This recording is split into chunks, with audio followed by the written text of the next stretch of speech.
Caríssimos irmãos, muito boa noite. Que a paz de Jesus esteja e continue entre nós. Não é muito raro em nossos dias, principalmente nos momentos de fome, é muito comum que a gente utilize o celular, principalmente se valendo nas redes sociais, com a suposta intenção de distrair a cabeça. Eu tenho certeza que alguns aqui entendem exatamente isso. E é interessante porque essa prática, ela, de uma certa forma, ela se tornou muito comum. Hoje as pessoas ocupam boa parte do seu tempo navegando, utilizando as redes sociais. O grande problema é que muitos de nós não temos a disciplina de dedicar o tempo necessário para as outras atividades. Eu acho que também alguns aqui entendem o que isso. E o nosso tempo, então, boa parte dele,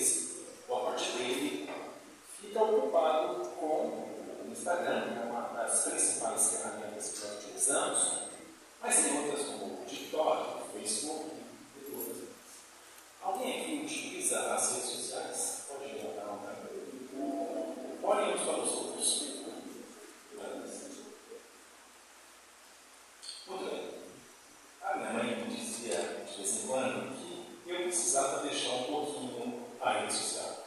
E de um tempo para cá, a minha esposa também. Aliás, o chão de orelha foi cavalo. E a minha pergunta é: será que eu posso tirar alguma coisa de útil das redes sociais, mesmo aparentemente não parecendo que aquilo é útil? Então, eu montei um estudo para que a gente pudesse conversar a respeito disso. Eu trouxe alguns posts e a gente vai tentar associar esses posts com a doutrina, especificamente com o pentateuco kardeciano. Tudo bem? Eu vou te mostrar o post, eu vou te dar o tempo, vou perguntar o que você achou, se você consegue ligar com uma aula da doutrina. Quem quiser participar, seria interessante. Desde já eu agradeço. Então, você vai confiar aqui? Se eu vou o quê? Vai ficar de recuperação se não responder. Muito bem. Esse é o primeiro post. Como está longe para alguns, me permitam ler. Somos balões cheios de sentimento em um mundo cheio de alfinetes. Somos balões cheios de sentimento em um mundo cheio de alfinetes. Associado com uma passagem do Evangelho que vocês têm, você conseguiu achar alguma coisa na doutrina que esteja associada a essa frase?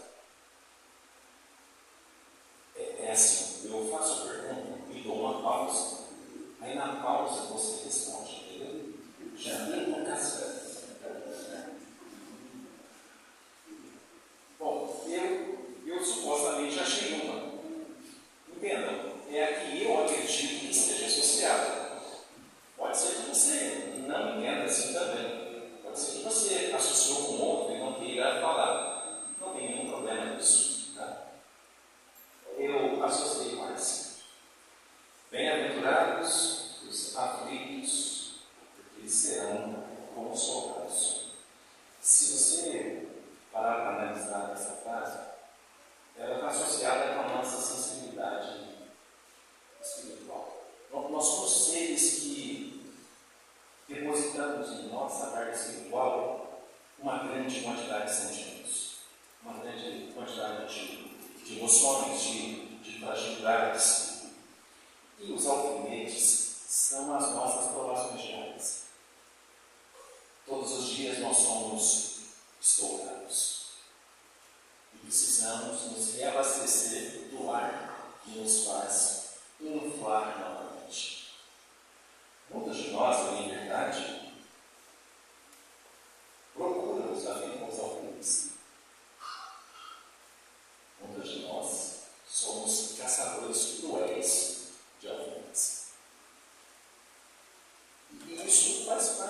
associado com o nosso processo evolutivo. Os alfinetes, eles, na verdade, eles existem, tudo bem, para destruir o balão, mas para nos reconstruir enquanto espíritos. Porque cada vez que nós somos provados, cada vez que nós suportamos uma prova, em tese, nós nos tornamos mais fortes. O sofrimento causado pelo estupro do balão, apesar de muitos de nós ainda não entender assim, é uma crença. Na nossa infância, as pessoas que estão ali acima de 55, 56, como eu, vão lembrar disso. Quantas e quantas vezes nós não aprendemos as coisas simplesmente porque elas deram errado? Não é verdade? Ninguém chegava e falava assim: olha, você não pode fazer isso. Os nossos tutores, pais, mães, até tentavam nos orientar. Mas nós, como espíritos teimosos, a gente sempre arrumava de desobedecer essa ou aquela ordem. Né? E a gente já aprendia, às vezes, da maneira possível. Eu me lembro que a minha mãe dizia para eu não subir na pé de goiaba porque estava chovendo. Por que eu não posso subir no pé de goiaba porque está chovendo? Quem é que já subiu no pé de goiaba quando chove? Sabe que não pode ser. Hoje eu sei disso. Mas a época, com 4, 5, 6 anos, não, eu queria comer goiaba. E nem é a época de goiaba, então eu nem sei se eu subi no pé de goiaba. Então, às vezes, esses alfinetes, eles aparecem nas nossas vidas porque alguma coisa precisa ser aprendida. Alguma coisa precisa ser corrigida. Ninguém quer colocar a mão em algo que espeta todos os dias. Então, a gente aprende a se desviar desse e daquele alfinete. O grande problema é quando nós, diariamente, procuramos um alfinete para nos espetar. E aí não é todo alfinete. Pois não. Não caiu o pé de goiaba, né? Caiu, a mãe chegou, fingiu que não me viu, entrou em casa, apareceu numa varanda, falou: pode descer daí, Carlos, você vai apanhar hoje.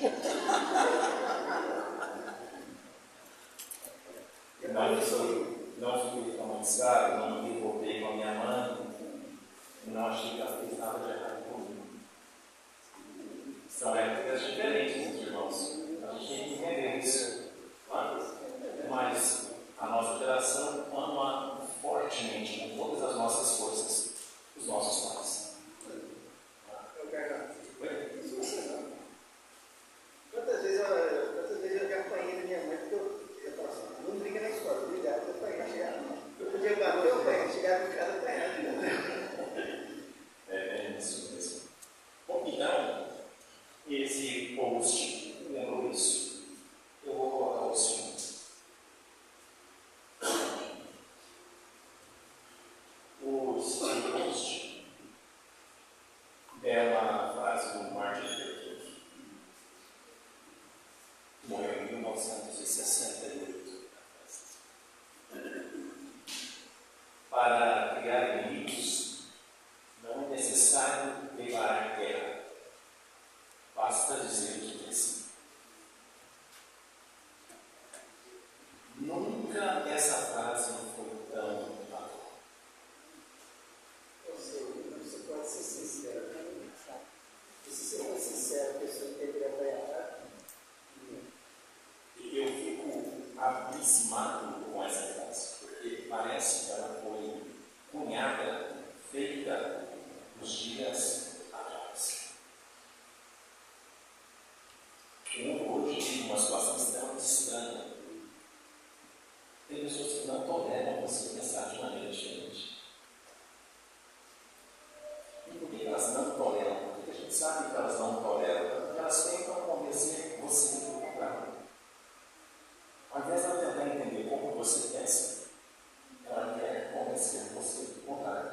E algumas são mais radicais. Elas sequer querem ouvir a sua versão daquela história. Elas não querem ouvir, elas são surdas. Tem pessoas que, para defenderem o seu ponto de vista, entram numa cegueira mental. Quando você tenta mostrar argumentos que contrariam aquela ideia, ela vai mudando o argumento para validar aquilo que ela pensa. Ela se torna séria e surda para aquilo que está associado ao que ela pensa, mas ela se torna atenta e ouvinte para tudo aquilo que ela é contra. E o mundo então torna essa parafernália de inconsistências. Tem um pai brigando com o filho por causa disso, tem irmão brigando com o irmão por causa disso, tem pessoas discutindo na internet por causa disso. Eu me lembro que da última vez que eu entrei num debate político na internet, a recepção foi tão desastrosa, me gerou tanto constrangimento, que eu parei de postar qualquer coisa associada à política. Eu parei de falar desse assunto na minha casa, na minha roda, familiar. Porque as pessoas precisam ter a paciência de ouvir os outros. E não se trata de estar certo ou de estar errado, é de ouvir. Eu não sei quando é que a gente se perdeu nesse ponto. Nós não estamos mais querendo ouvir as pessoas. Muitos de nós só falam. Eu falei com bobagem, vocês concordam com isso? Você acha disso? A gente não está querendo ouvir mais ninguém? A impressão que dá é que às vezes a gente desistiu de algumas coisas, se cansou de algumas coisas, que fazem a diferença na nossa vida, que vão fazer a diferença na vida dos nossos filhos, dos nossos netos. Se a gente não passar a discutir algo a respeito da humanidade, quando é que a gente vai se preocupar com isso? As pessoas deixaram de cuidar uma das outras. Nós estamos perdendo a habilidade de cuidar uns dos outros. A nossa rotina é tão intensa, tão maluca, tão avassaladora, que a gente chega para trabalhar, termina a tarefa, vai para casa e entra numa coisa que a gente nem percebe. Parece que a gente está no automático. Quando foi a última vez que nós perguntamos para alguém, aí, como é que você está? O que você vai fazendo? Vamos sentar, vamos tomar um café? Não, a gente encontra as pessoas na rua e de longe. Percebe a mesma coisa? Então, assim, se a gente parar para pensar, a gente não consegue imaginar como é que isso começou. Mas continua. E, infelizmente, as redes sociais acabaram dando para nós uma razão de manter isso. Para algumas pessoas, as redes sociais é a forma oficial dela se comunicar com alguém. Ela não tem coragem de dizer aquilo que ela digita. Outro dia eu estava na escola, no intervalo, os meninos estavam sentados numa mesa e o senhor da sala de aula. Eu estou vendo eles todos com o celular, está na época que ainda podia usar. Eu perguntei, o que vocês estão fazendo com o celular? Vocês não estão conversando entre vocês? Não, Carla, a gente está conversando. Como assim, velho? Pelo celular. E calma, peraí, ele está do seu lado. É só você verbalizar para ele. Não, mas aí não tem graça. Porque eu estou falando mal dele, ele está com mal de mim, eu está falando, sabe essa? Como diz um amigo meu, isso é uma santíssima subida bem esportiva. Exato. Eles perderam a habilidade de nos ouvir.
urgência. É a paciência de nos ouvir. Às vezes, o simples ato da gente manifestar uma opinião nos coloca numa situação de sermos criticados. As inimizades começam a aparecer a partir daí. Uma resistência imensa das pessoas quererem nos permitir conversar, falar, dizer, terminar o raciocínio. E é interessante que isso está associado com o grau de evolução dos espíritos que estão ali dialogando. Existem conversas que não devem ser iniciadas. Existem assuntos que não devem ser nem começados. Há uma frase famosa que é: você não está preparado para essa parte. Você não está preparado para ouvir isso. Observe só, quando nós éramos jovens, os nossos pais colocavam na mesa os assuntos de acordo com a nossa maturidade. Tinha assuntos que eles sequer comentavam na nossa frente. À medida que a gente vai crescendo, a gente vai entendendo algumas coisas, esses assuntos começam a ser compartilhados entre a gente. Hoje, com a internet, os jovens ficam sabendo dos assuntos da maneira como é colocado ali, muito antes da gente tentar iniciar uma conversa com eles. Então, você vai falar alguma coisa para eles, você escuta assim: não, eu já sei. Já vi. Mas eu conto por de quem? Então, muitos jovens adotaram outros pais na internet. É uma frase pesada, mas é verdade. Ontem, na minha casa, as minhas filhas foram para lá e uma filha que ela gosta muito de filmes. Então, ela montou uma relação dos filmes que elas queriam assistir. Tinha um tal de Salve Rosa. Está no Netflix. Eu recomendo que todos assistam. É uma mãe que tem uma filha e ela simplesmente administra a carreira da filha na internet. E essa gestão de carreira que ela faz, ela beira o absurdo. São coisas absurdas que essa mãe se propõe a fazer nessa menina. Então, ali você vê a que ponto nós podemos chegar. Que ponto um pai, uma mãe, uma rede social podem se interagir. Salve pausa. Assista. Vocês vão ver um choque assustador desse. É um filme nacional. Então, a primeira coisa que a gente tem que tirar da frase do Martin Luther King é que a gente precisa reaprender a ouvir as pessoas. Sabe? Às vezes a gente está na condição de ouvinte e se recusa a ouvir.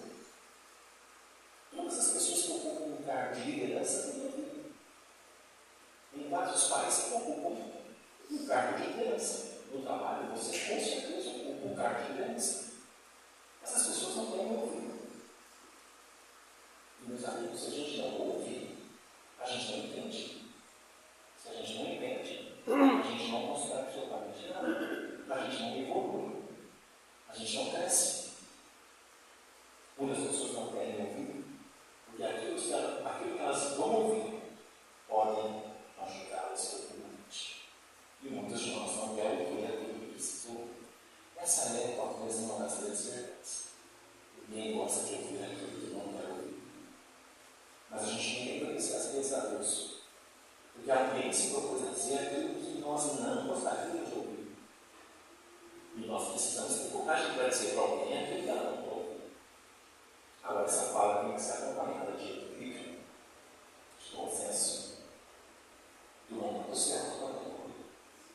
Carlos, não julgueis com severidade para que não sejais julgados. Mesmo se estiver acontecendo com você, a gente tem que tentar fazer isso. Tem, com certeza. Entendi. É isso mesmo. Exatamente isso. Mesmo que você está sendo mais prejudicado, tem que ser indulgente. E tem uma outra postagem que vai se somar a essa do Martin Luther King, que está associado com essa situação que você acabou de mostrar. Bom, o terceiro post. Essa é fantástica. Fernando Pessoa.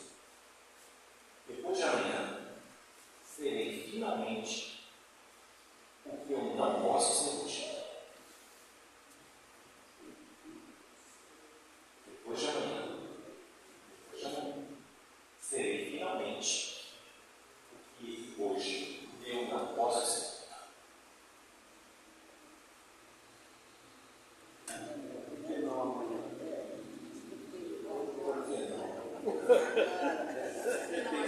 Isso vai cair na prova, né, cara?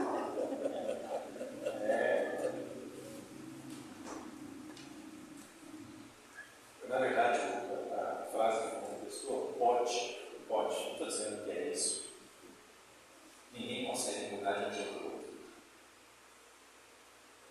As nossas mudanças, elas acontecem paulatinamente. É um dia depois do outro. Por isso que ele não foi presunçoso. Ele disse, amanhã eu vou ser a pessoa que eu não fui hoje. Não. É depois de amanhã. Ou seja, vou precisar de mais tempo para refletir sobre como eu sou hoje. Muitos de nós achamos que as nossas mudanças devem ser grandiosas. A gente mudança um dia isso. Sair de uma região umbalina e ir para os mundos felizes. Não. A nossa evolução ela acontece com pequenos saltos. Meus irmãos, muito pequenos saltos. É um hábito que você abandonou. Já é um primeiro passo efetivo. Com certeza, se eu pedir para todos nós aqui imaginar algo que a gente faz, pratica, que a gente gostaria de se livrar, com certeza a gente elencaria umas 3 ou 4, ou 5, ou 12. Se a gente for mais honesto, umas 25, 30. Mas, meus irmãos, aquela que é mais fácil. Nossa, essa semana eu tomei tanto sabão na minha casa, um sabão tanto necessário, sabe? Nós não podemos parar de sonhar, meus irmãos. A gente não pode parar de ter projetos, a gente não pode parar de melhorar. E quando eu falo melhorar ter projetos, é o nosso espírito, não é profissional. A casa oferece estudos. Você está vendo um estudo na casa? Veja.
simplesmente.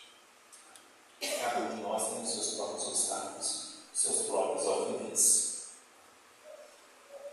Bom, eu associei essa frase com o livro dos Espíritos. Deus criou todos os espíritos simples e ignorantes.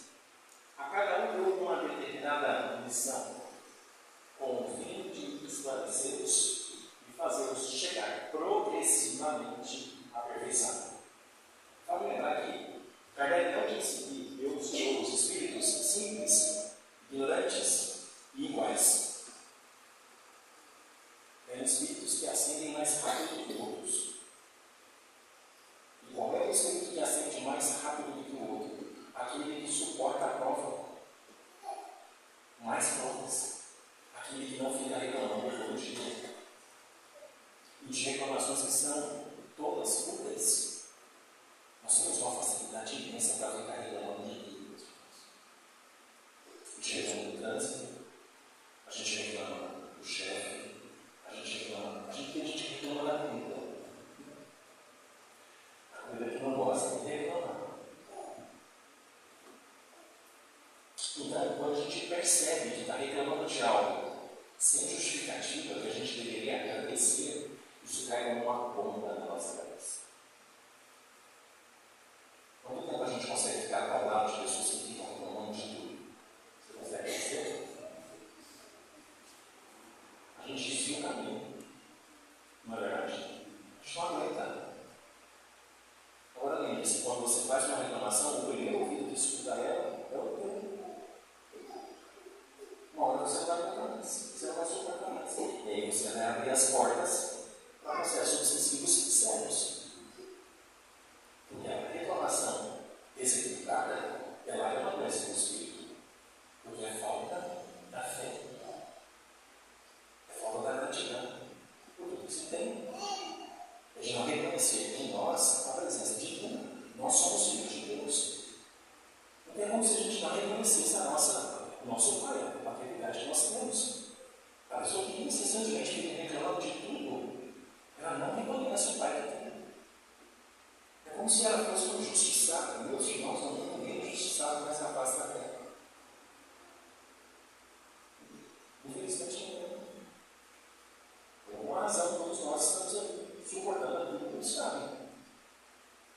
Nós temos algumas opções de suportar isso. Mas eu tenho certeza que reclamando não é uma delas.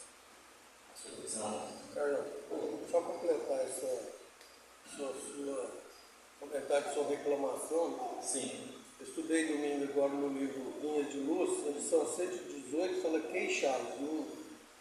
E a primeira frase deve ser: irmãos, não vos queixais uns contra os outros, para que não sejais condenados. Perfeito. Perfeito essa frase. Muito bem. Essa para mim é uma maravilhosa.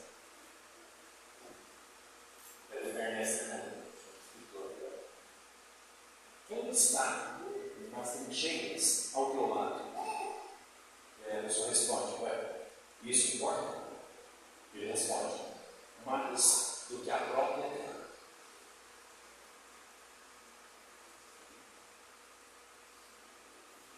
Quem está conosco na nossa existência? É isso que importa. Quem são os nossos pais? Quem são os nossos irmãos? Quem são as pessoas que estão conosco? É isso que importa. É isso que essa frase está dizendo. Essa frase é uma construção perfeita, porque o que interessa mesmo são as batalhas do dia a dia que nós vamos enfrentar, mas não é as provações que nós temos que enfrentar, não é isso que importa. O que importa realmente é quem é que está conosco nessas batalhas. Quem é o nosso refúgio? Quem é aquela pessoa que você deita na cabeça do pode falar hoje não te isso? Quem é aquela pessoa que te pergunta como foi seu dia hoje? E mais do que isso, você é a pessoa que pergunta isso do teu parceiro, do teu filho? Uma pessoa que está no trabalho e você não está na mais baixa. Você percebe as pessoas falando que estão mal? Você tem uma frase para demonstrar que você se importa? Nós precisamos resgatar isso, porque isso é uma missão de Cristo. O Cristo sempre percebia aquelas pessoas que estavam sofrendo. Ele sempre enxergava elas.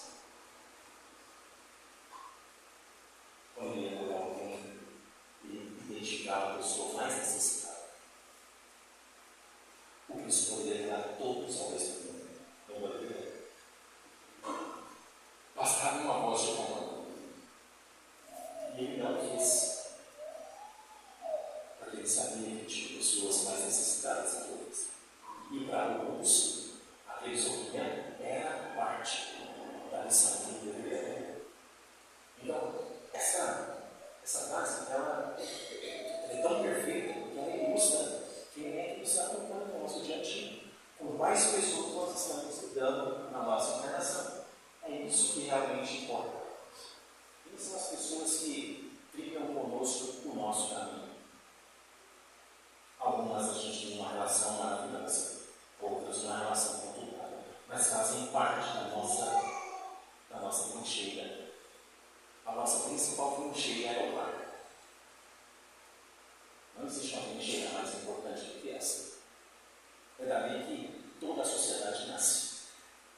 É dali que todos os hábitos são construídos. Todos os nossos bons hábitos e maus hábitos nascem ou têm influência próxima ao nosso lar. A minha mãe ficava nos protegendo da vizinhança. Eu tenho certeza que muitos aqui eram assim também. A sua mãe não deixava você ser qualquer pessoa.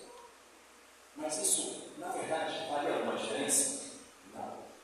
O que faria realmente diferença? O porquê eu não deveria estar com aquela pessoa? Porque se eu sei o porquê, quando eu estiver sozinho, sem a presença da minha mãe, eu sei o que é certo, eu sei o que é errado. Quando a gente aprende o que é certo também e o que é errado, os pais cumpriram a missão. Bom ou segundo, cumprir a missão. Eu associei essa frase com fora da verdade, não há salvação. Isto é, não há verdadeira elevação espiritual sem o amor ao próximo, sem o próximo, sem alguém que esteja na sua trincheira com você.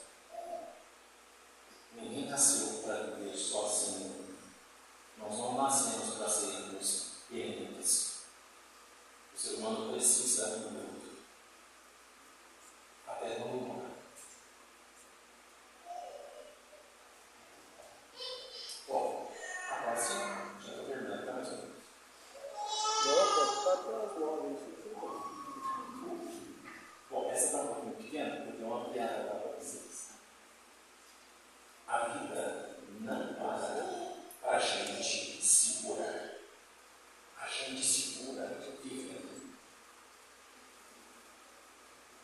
Meus irmãos, isso está no Instagram. Todos esses posts estão no Instagram.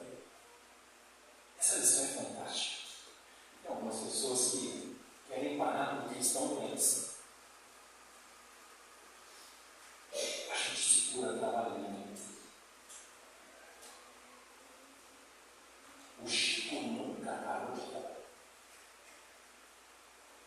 Quando ele estava desencarnado, ele ainda pediu para dar uma volta na casa dele. Como se estivesse trabalhando.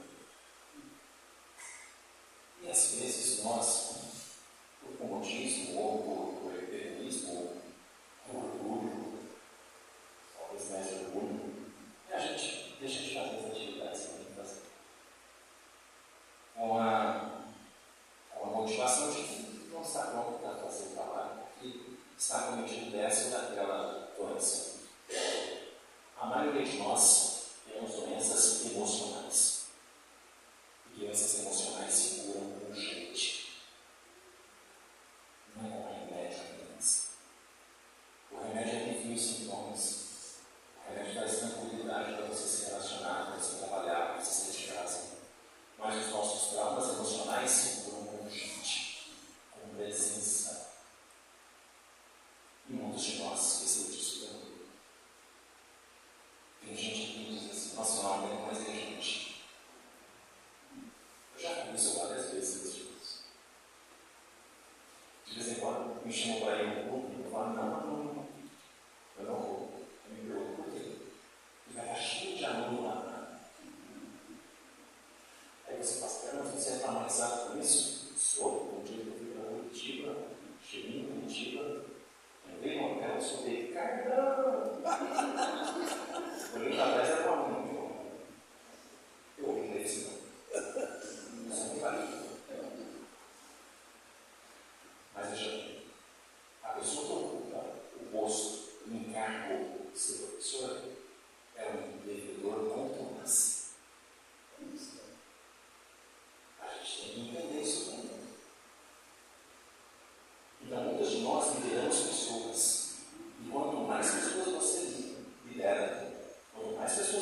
as vicissitudes da vida são, ao mesmo tempo, inspirações do passado e provas ao futuro.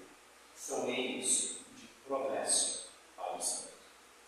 Então, se a gente está passando por alguma dificuldade nesse momento, que a gente utilize o trabalho como terapia. Não tem uma pessoa que ajudando alguém e não se cura também. Pelo menos enquanto está ajudando alguém, ela se cura. Tem pessoas que precisam apenas de um bom dia, sabe? Aquele bom dia na vida dela naquele dia. A gente não consegue dar, às vezes, um bom dia para as pessoas que cuidam pela gente. Não. As pessoas chegam pedindo um prato de comida, a gente não quer pegar nada para elas. Não é verdade? Se isso estiver errado, eu vou falar novamente. A gente está perdendo essa essência, a gente está perdendo a vontade de fazer o bem das pessoas. A gente tem que reservar isso. Isso tem que voltar a ser algo da nossa rotina.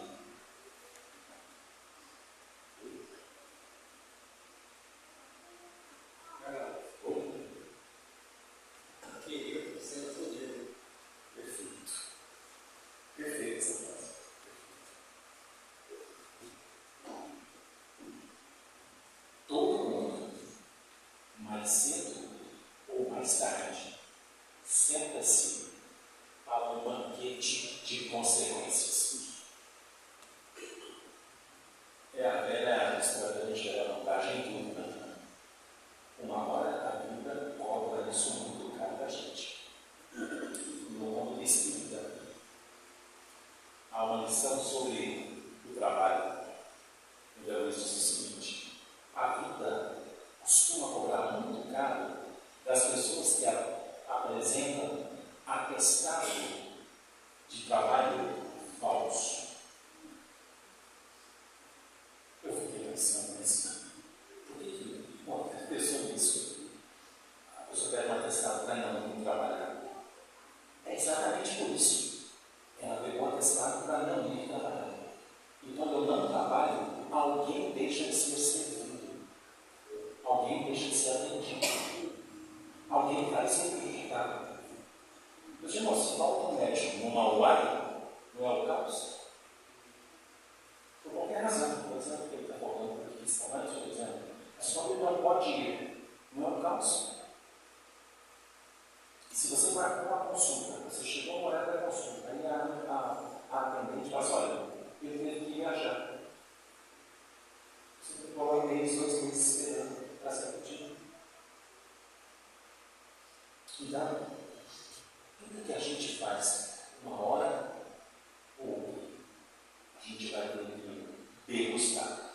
E para muitos de nós, algumas dessas degustações serão amargas, porque irão nos acompanhar em uma outra existência. O autor dessa frase é pequeno da família Robert Louis Stevenson.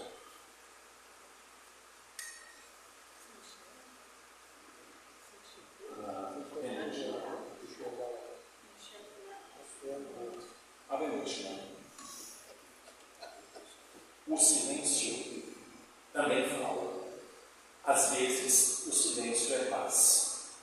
Às vezes o silêncio é distância. Às vezes o silêncio é resposta. Às vezes, quando a gente não tem nada bom para falar para alguém, a gente não se cala. Aí o silêncio é paz. Às vezes, o que eu vou falar para aquela pessoa não vai adiantar absolutamente nada. Ela não está pronta para me ouvir. Aí, nesse caso, o silêncio já é a resposta. Agora, muitos de nós se calam por indiferença ao outro. Aí sim, aí o silêncio é a distância. Mas a gente tem que tomar cuidado com tudo que a gente fala. É uma lição evangélica sobre isso, não é? O verbo é algo que plasma, que consola. Mas o silêncio também ensina. Quantas e quantas vezes no livro dos Espíritos, Kardec faz algumas perguntas, e os Espíritos simplesmente dizem o seguinte: pergunta inconsistente. Isso é silêncio. Ou, um vocabulário para entender isso. Curto e grosso. O de novo, a Joana de Anjos, muitas vezes se perguntaram algumas coisas para ela, ela simplesmente se calava. E o silêncio era a resposta. Agora, veja bem, nós não somos Joana de Anjos. Nós ainda precisamos falar. E a nossa palavra tem que ser dosada. O silêncio é uma prece. Sim. Muito bem. E para encerrar, meus irmãos,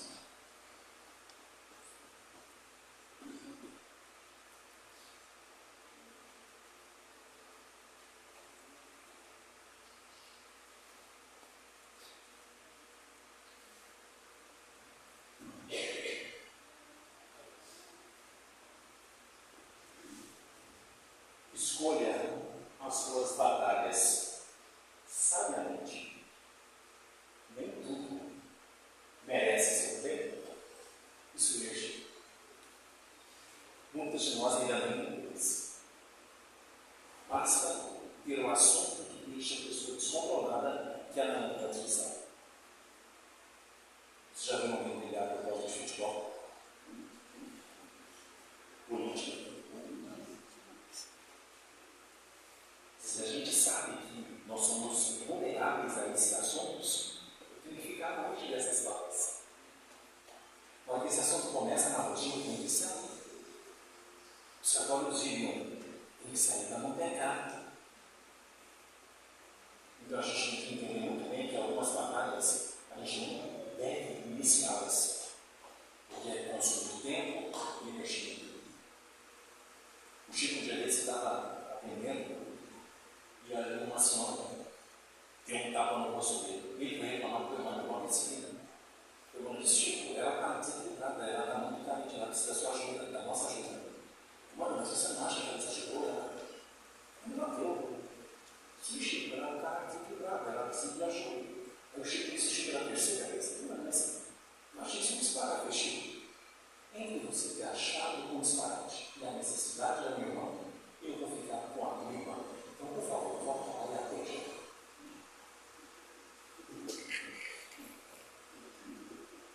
Tem gente querendo ter uma irmã, não.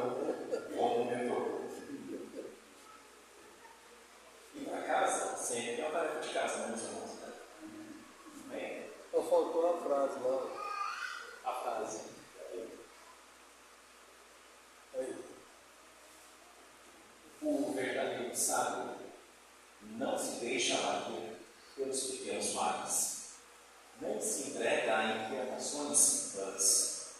Ele enfrenta as provas que são essenciais ao seu progresso e expressa o que espera.